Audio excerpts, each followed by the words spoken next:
इस दुनिया में एक गांव था जहां हर कोई अपने जीवन की कठिनाइयों में उलझा हुआ था। उसी गांव में अंशुमान नाम का एक युवक रहता था जो अपनी माँ और छोटे भाई के साथ जीवन बिता रहा था। अंशुमान का बचपन संघर्षों में बीता था। उसके पिता का देहांत तब हो गया था जब वो सिर्फ 8 साल का था। उसकी माँ ने लोगों के घरों में काम करके अपने दोनों बेटों का पालन पोषण किया। अंशुमान बहुत मेहनती और दयालु स्वभाव का था।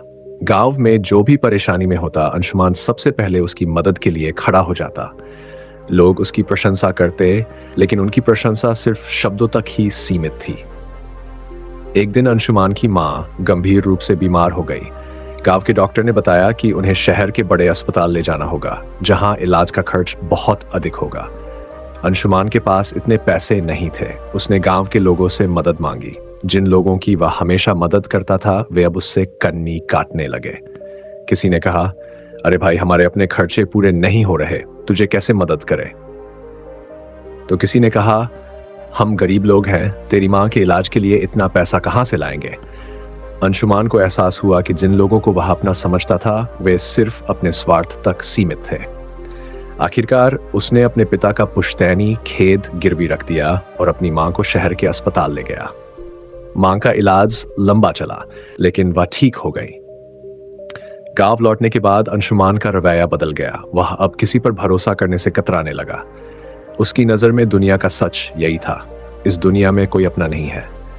कुछ महीनों बाद अंशुमान ने गांव छोड़ने का फैसला किया।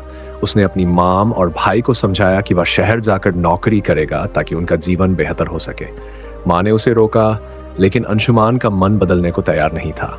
शहर में अंशुमान ने कई छोटे मोटे काम किए। दिन रात मेहनत करके उसने एक नौकरी पाई और धीरे धीरे अपना खुद का छोटा व्यवसाय शुरू किया। उसकी ईमानदारी और मेहनत की वजह से उसका काम चल निकला। वह अपनी माँ और भाई को पैसे भेजता रहा, लेकिन उसके दिल में अब भी एक खालीपन था। एक दिन अंशुमान को अपने गांव से एक पत्र मिला। पत्र उसके बचपन के दोस्त नरेश का था, जिसमें लिखा था, अंशु, गांव की हालत बहुत खराब हो गई है। पानी की कमी और बेरोजगारी की वजह से लोग परेशान हैं। तूने गांव छोड़ दिया, लेकिन हमें तेरी जरूरत है। अगर हो सके तो वापस आ जा। पत्र पढ़कर अंशुमान भावुक हो गया। उसने सोचा, क्या वाकई मुझे वापस जाना चाहिए? जिन लोगों ने मेरी मदद नहीं की, क्या उनके लिए कुछ करना सही होगा? लेकिन फिर उसे अपनी माँ की एक बात याद आई, बेटा, इस दुनिया में सभी लोग बुरे नहीं होते। किसी के लिए कुछ अच्छा करके देख, अपनेपन का एहसास जरूर होगा। अंशुमान ने गांव लौटने का फैसला किया। गांव पहुंचकर उसने देखा कि लोग बेहद परेशान थे। तालाब सूख चुके थे और खेती संभव नहीं थी। लोग पलायन कर रहे थे। उसने अपनी बचत का उपयोग करके गांव में एक बड़ा तालाब बनवाया। पानी की समस्या हल होने के बाद उसने खेती के आधुनिक तरीकों के बारे में गांव वालों को सिखाया। धीरे धीरे गांव की स्थिति सुधरने लगी, लेकिन यह सब इतना आसान नहीं था। गांव के कुछ प्रभावशाली लोग, जैसे गोवर्धन, अंशुमान से जलने लगे थे। गोवर्धन ने अंशुमान के खिलाफ झूठे आरोप लगाए कि वह गांव वालों के पैसों का दुरुपयोग कर रहा है। गांव की पंचायत में अंशुमान को बुलाया गया। उसने सारा हिसाब किताब दिखाया और अपनी सच्चाई साबित की। गांव के लोग समझ गए कि गोवर्धन ने साजिश रची थी। गोवर्धन को पंचायत ने गांव छोड़ने का आदेश दिया।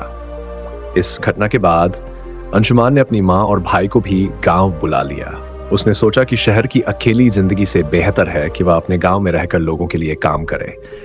उसने गांव में एक छोटा स्कूल और अस्पताल भी बनवाया।